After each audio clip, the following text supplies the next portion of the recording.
Hey everybody, Alex here, and welcome to another video. The collector series, I cleared out the storage unit, Dreamcast Spectacular.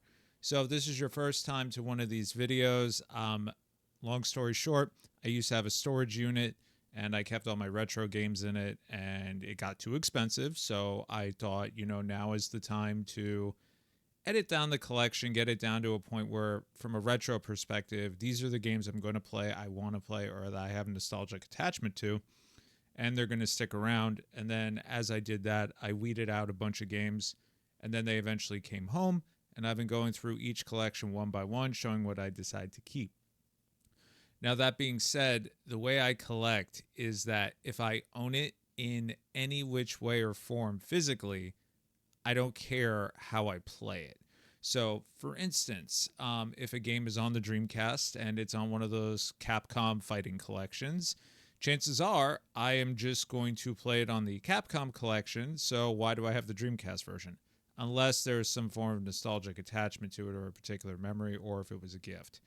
So, today we're talking about the Dreamcast. And please do not think this is a humble brag. A bunch of people have asked for this. I just decided to share it because who knows, this could change very much. And as a matter of fact, some of these videos, which were shot a while ago, are now outdated and I have added to them. So, the Dreamcast was a very special system to me.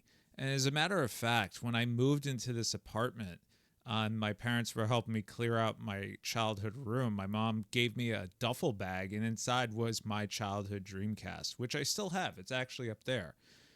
When I do play Dreamcast, I actually use a FPGA ODE, a optical disc emulator. When I did purchase that, it did involve gutting the Dreamcast. I couldn't do it. So I technically have two Dreamcasts. One which is purely for the ODE, and then my childhood one, which basically just sits up atop this shelf. And it's also covered in paint because it survived. Well, it's not really covered in paint, it's more like a splotch, but it survived a renovation and they dropped paint and plaster on it, and I panicked and cleaned it. But it was really funny because when my mom gave it to me, there was no plug, no controllers, no nothing. It was just the console, and there was one game in there, and that was Marvel vs. Capcom 2. I did not have my VMUs, so I had to unlock everybody again. But truthfully, when I moved into this apartment, it kind of just sat there in a closet for the longest time because I didn't really have a good way to play Dreamcast here. The Dreamcast was cool because it allowed for VGA back in the day, as well as S video, which is how I played it on my childhood television. Super effects graphics or whatever the fucking buzzword was. But the weird thing is, as cool as VGA was, not every game supported it. So S video just tended to be the way I do it. And even to this day, even me using all these wacky RGB solutions and everything else, they kind of operate off of that VGA architecture. So not every game actually plays well, like Bangai-O, for instance, or I think Gunbird 2 is another one.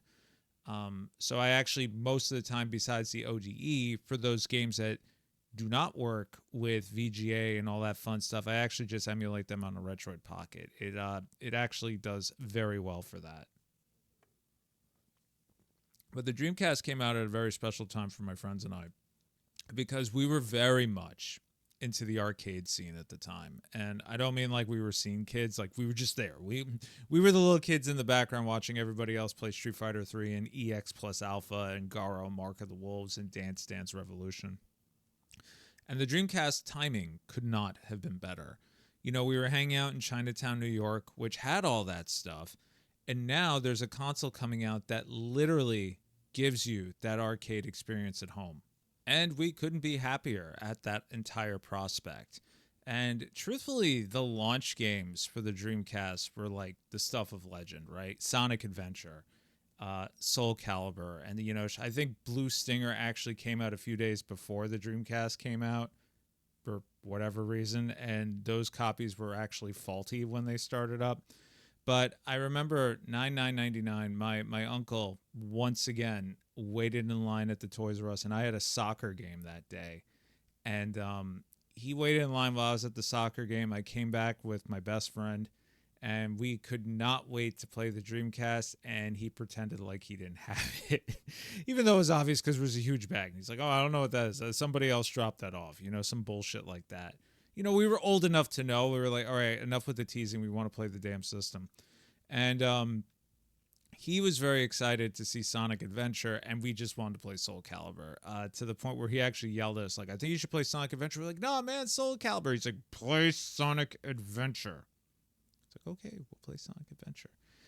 And that was the cool thing about the Dreamcast, because ultimately, even though you had games like Sonic Adventure and a few more, I'll say, serious, consoleized RPG experiences and whatnot, it was largely an arcade machine, and that's how my friends and I treated it. Truthfully, it was mostly a Marvel's Capcom machine for us at that point. We played that. We played Power Stone. We played a bunch of other games as well. And then, of course, some key titles like Shenmue would eventually come out. And that was more so my thing because I was into those sorts of games. My friends had kind of moved on to a little bit more of the Ragnarok Online sort of thing. But here's the funny thing with the Dreamcast. Nobody went into Phantasy Star Online. Nobody played anything with the 56K modem or anything like that. It just never happened. We weren't about that life at all. We were happy just chilling in AOL chat rooms. But I do have my Dreamcast collection here. I'm just going to go through this. And once again, some games I do have elsewhere. So if you're like, wait a minute, he doesn't have that, it's probably somewhere else. So the Dreamcast was interesting because even though it stopped production over here and ultimately it kind of bombed, in Japan it kept going. And to this day, there still is a very active homebrew scene. And a bunch of games came out in Japan that we never got over here, and they were released in long box cases, kind of like, I'll say they were like the original indie shooters, like Trigger Hard Excelli, and I think Strania was another one. And while a bunch of them are very expensive and now they are now available elsewhere, there were a bunch of games made by the NG dev team specifically for the Dreamcast over time. And here I have Pink Bullets, The Last Hope. They've also done remasters of a bunch of their games or just rebalances, and this is one of them. This game is this was how I first heard about them, and I think it was through Gamester 81 or Pete Dorr was one or the other. And it's a side-scrolling shooter, and I'll be honest with you, it's fucking difficult. But not to be outdone, a bunch of guys like Josh Prod and whatnot, they also decided we're going to try to port stuff to the Dreamcast as a project, as well as make our own games. So here we have Ducks 1.5. This is kind of like an R-type game, a little bit brighter, obviously. This one has had a bunch of revisions, to be completely honest. That's why it's 1.5, because they just keep rebalancing it. And I think at this point it's on the Switch, but I haven't looked into it. And another one from NG Dev team that I have here is Neo XYX. This game is amazing. This is probably one of my favorite games from them. And I am pretty sure this is available on PSN. I think it's also available on Steam at this point. Use Sorcery if you have to. If you're a fan of shooters, you're absolutely going to love this one. They've also done a game, Fast Striker, which is on PSN at this point. I have it on the Vita physically. That is a phenomenal game. As well as Gunlord, which is a personal favorite of mine. I used to have it on the Dreamcast, but now I have the much elusive Switch version. And that's kind of where I prefer to play shooters for the most part these days. We also had some Kickstarter stuff going on. This one's rather infamous. Pierce Solar. This was originally a homebrew on the Genesis made by Watermelon. There's a whole big drama thing with these guys. I don't even know. I have yet to play this game. And as a matter of fact, I got it on PSN like 3 years before I actually got my Dreamcast version. And obviously this is still sealed. I haven't played it. The whole Kickstarter experience that soured me on it at the beginning was actually this game. And while I kept on backing a bunch of them just because I liked the idea of the project, this was the most, to me at least, one of the more egregious ones when it came to delays and everything else. Because the game is already done. And there's all this drama with like who owns what and this, that, and the third. And then when it finally came out, I kind of just didn't care anymore. As a matter of fact, I was talking to a local store owner a few years ago, and I brought this up, and he just went, "Don't remind me." And I was like, "Oh, you guys took pre-orders?" He's like, "No, I bought a bunch of stock. I had to pay for it in advance, and I was out a bunch of money for like a decade." I'm exaggerating, but he was like, it was awful. FX Unit Yuki Sarumaru. made this game. And this is originally supposed to be on the Turbo. It's been ported everywhere. I wanted the Dreamcast version when I backed his Kickstarter, but I do have it on the Switch at this point. Again, it's just easier for me to play it there. Now we have not actual Dreamcast games, but more traditional Dreamcast games. Alone in the Dark. This is the New Nightmare. Yes, the New Nightmare. So Alone in the Dark is really funny because it came out on the PC and it's been rebooted and revamped and gotten sequels like 50 times. And each one is, I'll say, worse or stranger than the other one. This one is the most Resident Evil to me, a traditional Resident Evil, and that's to me at least, which is why I wanted to pick it up. It's also available on the PS1. Mars Matrix. Capcom made a bunch of crazy shooters on the Dreamcast. Giga Wing 2, Gunbird, Cannon Strike. Truthfully, they're all incredibly expensive, and they're all available elsewhere. Do yourself a favor, unless you get this for like $20. Do not buy this. It is very expensive. It is very short, and I'll be honest with you, I do not find it that challenging. It's pretty ugly too, but it's really freaking fun. There's a bunch of Capcom collections. Giga Wing 2 is on one of the arcade ones, but I still own this one physically because it's not available physically on any other collection to my knowledge, and actually hasn't been ported anywhere for whatever reason. Record of Lodoss War. This is a Dreamcast exclusive. This is kind of like a Diablo-style game. I grew up watching the Record of Lodoss anime, or OVA, as it were, and absolutely loved it, even though it's a very dry show to watch. As a little kid, there's a lot of exposition, and to me that was boring. I just wanted to see Diglett run around and, fight scenes because I had found out about Dragon Ball, and it's not that. It is essentially a D&D campaign. If you like Diablo, if you like Lodoss War, if you like that high fantasy thing, check this one out. It is really, really good, and I would recommend this one along with Diglett and Wonder Labyrinth, which has been released pretty much everywhere. Egg, otherwise known as Elemental Gimmick Gear. This was a very strange game. When this came out, this was like one of the only RPGs on the Dreamcast. So it was kind of one of those things where you're like, I guess I should get it. And truthfully, I don't know much about it at all. This has literally just been chilling in my collection ever since I was a kid, and I just never got rid of it. And I still have not played it just because I lie, actually. I booted it up and I tried to play it, and I was just like, I'm not in the mood. And that was like 30 years ago. Shenmue. This is not my childhood copy, unfortunately, but it is a $5 copy I bought from Book Off years and years and years ago. And it even has the Net Pass on it. Shenmue at the time was a very, very magical game. It did a lot of things that nobody had done before, and guess what? They're all commonplace today. But going back to play Shenmue on the remaster collection, which truthfully is the better way to play it, it was like a time warp for me. I kept this because at the time when this came out, this was like my most hyped game as a kid. And I spent hours playing it, not progressing the story at all because I couldn't figure it out. Not being able to find the quick time events, not knowing how to trigger events. To me, I was trying to play it like a point and click adventure, which is you wander around until you eventually find your way. You need a guide for Shenmue, truthfully, at this point, because it was very obtuse and everything is a hint. It's not a point, as it were. Marvel vs. Capcom 2. Not my case, not my manual, but my original disc is in here and it is banged to hell, but thank God it still works. I now have everybody unlocked again, but I've been playing it on the collections.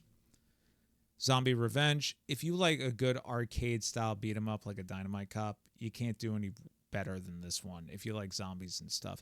To that end, too, I do not have the House of the Dead or any light gun games on the Dreamcast at this point because I just don't have a CRT. But the odd thing is, the Dreamcast had a bunch of light gun games and some pretty pricey ones, actually. But we never got an official light gun because at the time Sega was kind of like, oh, I don't know. So there's a bunch of third-party ones. And as such, they're also very expensive. So when it came time for me to trim stuff, I was like, there's no way I'm going to play Impossible Mission because I don't have a gun. And I'm not going to, bother to bust out a CRT or try this Sinden thing, which everybody says is kind of 50-50 anyway. Soul Calibur. Not my childhood copy. This was a $5 copy from Book Off. And one of my favorite fighting games of all time. And that's the crazy thing. I love Soul Calibur. I really only played this one, the fourth one, and the fifth one. Nothing to say like 2 and 3 are bad. Just those resonated with me the most. And my friends and I, we played this game for hours and hours. And I think really that's because we started with Soul Blade on the PS1. So when Soul Calibur came out, we really did see it as a modernization and a sequel. Time Stalkers, this is from Climax, same guys who did Light Crusader and Landstalker. This is also one of the few RPGs on the Dreamcast. I've yet to play it. I can't tell you how many weekends we spent just running through Dynamite Cop over and over again, aka Die Hard, because that's what this is, but wacky and zany. This game is very short. You can beat it in like an hour, but guess what? The replayability, the way you can go through the levels and whatnot, make it so much pure arcade fun, and that was the joy about the Dreamcast. And as much as I'm kind of saying, oh, there's no RPGs and stuff like that, it worked because you didn't get the Dreamcast for RPGs. You got it for arcade stuff and playing with your friends, like Crazy Taxi. And to that end, too, Crazy Taxi 2. Now, Crazy Taxi 2 is a better game. These are not my childhood copies, unfortunately. But Crazy Taxi 1, growing up listening to these bands, like as a kid, as they were popular, listening to The Offspring, wanting to see The Offspring, eventually seeing The Offspring at the Warped Tour. Dude, come on. Perfect freaking timing. I really wish they would somehow work some sorcery like they did with the Tony Hawk games and bring these games back with the full soundtracks, because that would be absolutely outstanding. Put that at 60 frames per second on a modern console. Hell, put it on the Switch or Switch 2 or whatever the hell they're using now. I don't care. I think that's the perfect place for it. Sonic Adventure. This was like the game that started it all and kind of ended it all for Sonic. And by that, I mean, it brought Sonic into the new generation. It did so many amazing and creative things. And this is actually one of the few games I've ever 100% completed, to be completely honest. But it also introduced a bunch of friends and mechanics like Big the Cat that nobody liked but me. And they have kept doing that with the 3D Sonics to mixed effect for several years. And everybody always says nothing ever beats Sonic Adventure 1. Which is weird because they've actually done DX versions on other consoles and whatnot. But being the fact that Sonic Adventure was the first game I ever 100% completed, literally sitting there day in and day out with the manual and the strategy guide in front of me, getting everything, doing the Chow Garden, all that, it only made sense I'd want to hang on to this. Evolution. This game was made by, I think it was Sting, actually. My boys at Sting. Haven't played this one yet, but I got this at Book Off for $5. To that end, too. Also picked up the sequel. Alrighty. Now, we're in the home stretch here, believe it or not. Echo the Dolphin. This one is Defenders of the Future. As a kid, I played Echo the Dolphin on the Sega CD. I played Echo the Dolphin 2 also on the Sega CD. Never beat either of them, and I at least put 50 hours into each. No idea what I was doing. No idea how to progress. I got a little bit farther in Tides of Time, which is the sequel. But Defender of the Future, they tried to change up the aspect ratio where you're kind of riding a little bit on Echo's back. I got this at a game convention a few years ago, and because I have, it's the one Echo game I never played. It hasn't been ported anywhere else, so that's why I hung on to this one. Everybody was in on the whole Resident Evil craze, and Blue Stinger, I got this around the time the Dreamcast launched, and the irony is I never played it. I watched my buddy play through the whole game. He would come in after school, and, at the time, his family wasn't financially well off, and he wanted a Dreamcast so bad, and I had one, I had games, so I just told him, dude, just come over and play games. And I literally sit there and watch him play Blue Stinger for hours. The voice acting is horrible. The game I do not think is really good. But you know what? These were the times that I spent with this kid, and we don't even talk anymore, and I look back at them fondly. And to that end, too, he also helped me discover two of my absolute favorite fighting games. King of Fighters 98 Dream Match, and King of Fighters 99 Dream Match, and JoJo's Bizarre Adventure. This is not I would say, a sequential KOF game. But what it is, it's like a best of disguised as a 1999 game. This has one of the coolest anime intros, and he and I would play this game for hours upon hours on end. And to that end, too, he's the one that introduced me to JoJo's Bizarre Adventure originally, which is one of my favorite mangas and animes. And at the time, had no idea about all the memes. Those didn't exist. Stand to power and all that stuff. None of that was around. This whole game was weird. We couldn't figure it out worth a damn. But guess what? It was flashy. We were into the Capcom fighting games, and this was the perfect time for us to play it. No idea who was who. All I knew is I liked the no guy, and that's all I knew. I eventually found out about Jotaro and everybody else. This was available on PSN for a while, but in case you don't know, A, it's not. B, it's not available on any other collection. The JoJo's franchise, the fact that they got All-Star Battle to come out is a miracle, because it is a licensing nightmare, because characters are named after bands, characters are named after actual musicians, because the creator's big into music. So just the fact any of these came out physically is ludicrous and is like doing backflips through legalese like you wouldn't believe. And my last game is Grandia 2.